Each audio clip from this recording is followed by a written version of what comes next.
சங்கராபுரம் அருகே உள்ள பாண்டலம் கிராமத்தில் திருவண்ணாமலை மாவட்டத்தைச் சேர்ந்த 17 வயது சிறுமிக்கு கருக்கலைப்பு நடந்த சம்பவம் அரங்கேறி உள்ளது.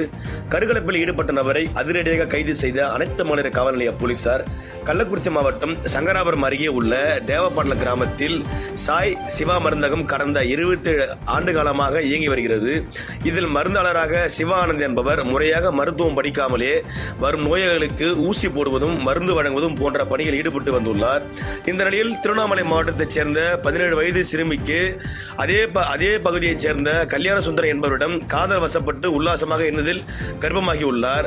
அப்போது கல்யாண சுந்தரம் அந்த சிறுமியிடம் கருவை கலத்திவிடு என்று கூறியுள்ளார். அதற்கு அந்த சிறுமி கருவை கலத்திவிட்டால் நீ என்னை திருமணம் செய்து கொள்ள மாட்டாய் என்று கூறியுள்ளார். அதற்கு நிச்சயமாக 3 வருடத்தில் உன்னை திருமணம் செய்து கொள்கிறேன், இப்போது கருவை கலத்திவிடு என்று கூறியுள்ளார்.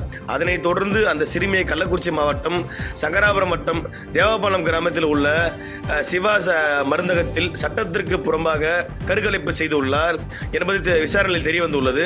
பின்பு 1 வார காலமாக சரியான முறையில் கல்யாண சுந்தரம் பேச்சுவார்த்தையில் இல்லை என அந்த ஆத்திரமடைந்த அந்த சிறுமி திருவண்ணாமலை அனைத்து மண்டலம் காவல் நிலையத்தில் புகார் அளித்துள்ளார். புகாரை ஏற்ற காவல்துறையினர் சம்பந்தப்பட்ட கல்யாண சுந்தரத்தை அழைத்து விசாரணை செய்ததில் தேவபாண்டலம் சாய் சிவா மருந்தகத்தில் தான் கருக்கலைப்பை செய்த என ஒப்புக்கொண்டுள்ளார்.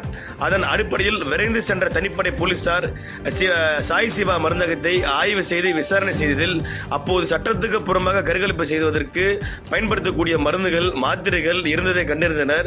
பின்பு கருக்கலைப்பு செய்த சிவா ஆனந்த் என்பவரிடம் காவல்துறையினர் கிடுக்குப்பிடி விசாரணை மேற்கொண்டனர். அப்போது சிவா ஆனந்தன் கருக்கலைப்பிற்காக 1 லட்சம் ரூபாய் பணம் கேட்டதாகவும் அது 80,000 ரூபாய் தருகிறேன் என்று ஒப்புக்கொண்டதாகவும் முதல் தொகையாக 60,000 ரூபாய் வாங்கிக் கொண்டு கருக்கலைப்பை செய்தது தெரியவந்துள்ளது. அதனைத் தொடர்ந்து கருக்கலைப்பு செய்த கொல்லப்பட்ட அந்த 7 மாத குழந்தையை தேவபாண்டலம் இடுகாட்டில் தீயிட்டு கொளுத்தப்பட்டதாக காவல்துறை முதற்கட்ட விசாரணையில் தெரியவந்துள்ளது. அதன் அடிப்படையில் சிவானந்தனை திருவண்ணாமலை காவல்துறையினர் கைது செய்து நீதிமன்ற காவலுக்கு அனுப்பி வைத்தனர்.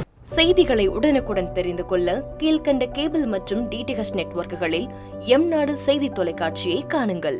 பாதகம் செய்பவரை கண்டால் நாம் பயம் கொள்ளலாகாது பாப்பா.